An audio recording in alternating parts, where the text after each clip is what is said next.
episodio de hoy vamos a estar viendo un movimiento forzado que tuvo que hacer Jesús debido a justamente cómo estuvo terminando la situación que vimos en el video anterior. ¿Se acuerdan que después de haber sanado a ese hombre en la sinagoga, se enfurecieron con él los fariseos y habían hecho una alianza junto con los herodianos para asesinar a Jesús? De alguna manera buscarían la vuelta para poder matarlo.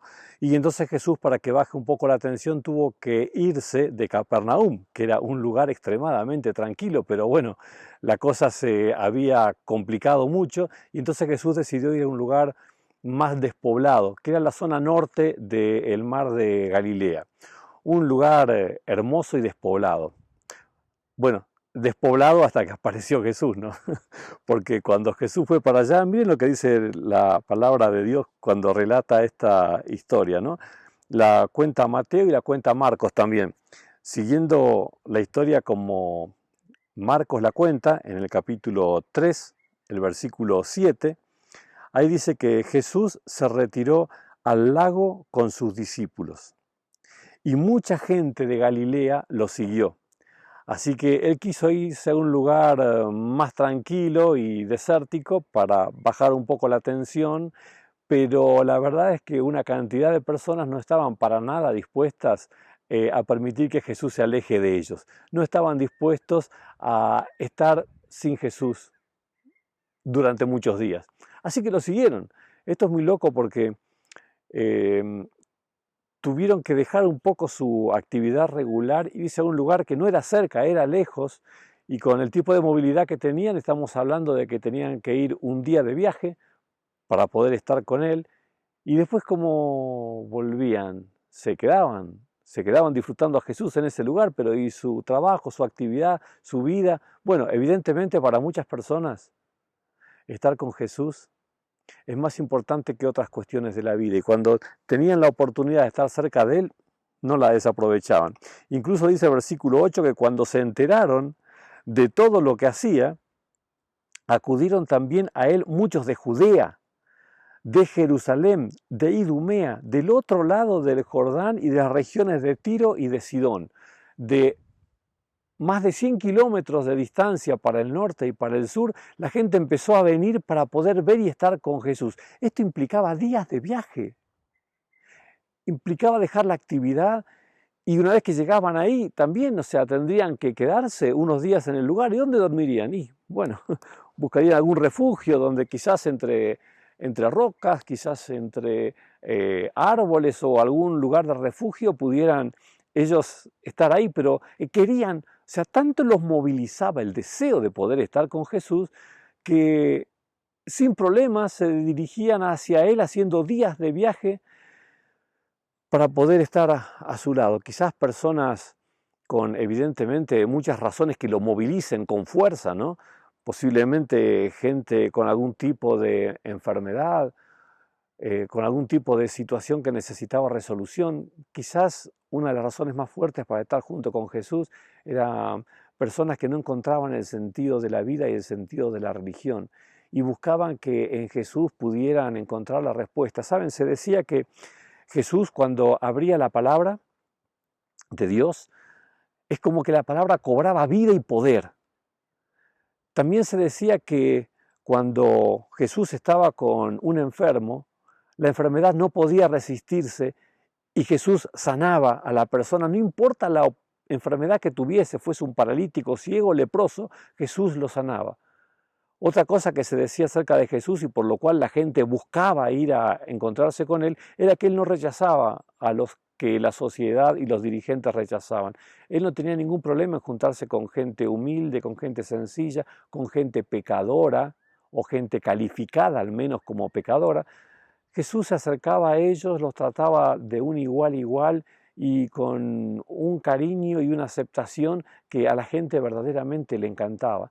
También se decía que ni siquiera los demonios lo podían resistir y tenían que huir de su presencia, y que cuando se enfrentaba con los fariseos y los líderes religiosos los aplastaba con argumentos irrebatibles, y los hacía callarse la boca. Jesús realmente estaba despertando mucha admiración en el pueblo.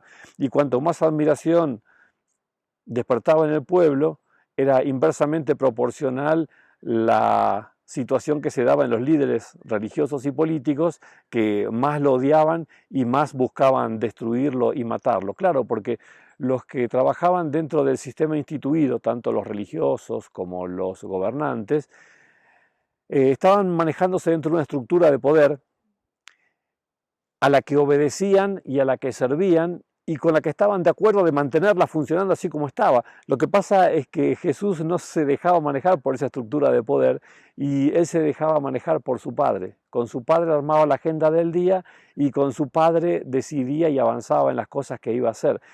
Entonces era independiente y el sistema no lo podía manipular. El único que manejaba a Jesús era su Padre. Y esto le traía mucha resistencia dentro del liderazgo. Y dice que entonces para evitar que la gente lo atropellara, fíjense el versículo 9, es impresionante esta parte de la descripción. Dice que para evitar que la gente lo atropellara, encargó a sus discípulos que tuvieran preparada una pequeña barca.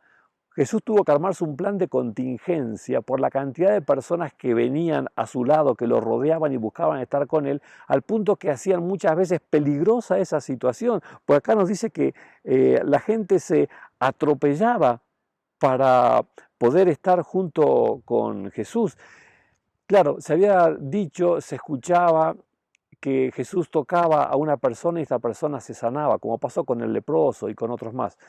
Entonces la gente que empezaba a conocer acerca de él, creía que de él emanaba un poder, que él tenía en su cuerpo un poder que si tan solo lo tocaran se sanarían.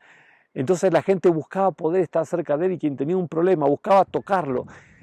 Y cuando se abrían paso y llegaban hasta donde él estaba, cerca, bueno, de alguna manera buscaban tocarlo, que sea tirándose encima de él de alguna manera, porque creían que de esa manera se sanarían. El tema es que se volvía muy complicada la situación cuando Jesús predicaba a las multitudes. Entonces armó este plan de contingencia. Cuando la cosa se complicaba, Jesús y los discípulos subían al barco, se retiraban de la costa y entonces ahí, con esa separación natural con las personas, Jesús podía predicar y todos podían disfrutar de ese momento con Jesús. Pues como había sanado a muchos, todos los que sufrían dolencias se abalanzaban sobre él para tocarlo. Además, los espíritus malignos, al verlo, se postraban ante él gritando: «Tú eres el Hijo de Dios». Pero él les ordenó terminantemente que no dijeran quién era él. Qué lindo momento vivido en estos momentos del ministerio de Jesús. Aunque no fue a ese lugar simplemente porque quisiera ir, sino porque la cosa se había complicado tanto en Capernaum que tuvo que alejarse del lugar para descomprimir, pero fíjense cómo a los que aman a Dios todas las cosas les ayudan a bien, ¿no? Aún este complot para matar a Jesús hizo que él se moviera del lugar y fuese a otro lugar donde sería de tremenda bendición para tantas personas. Donde está Jesús está la salvación. Quien puede estar donde Él está y puede disfrutarlo, sin duda que encontrará que verdaderamente vale la pena dejar la actividad, las complicaciones, los compromisos diarios para estar unos momentos a solas con Jesús. Que Dios nos esté bendiciendo para que descubramos nosotros también que vale la pena, como esas personas que hicieron cientos de kilómetros para disfrutarlo, nosotros también hagamos nuestro tiempo cada día para conocerlo y disfrutarlo. Conocer a Jesús es lo mejor que te puede pasar. Que Dios te bendiga.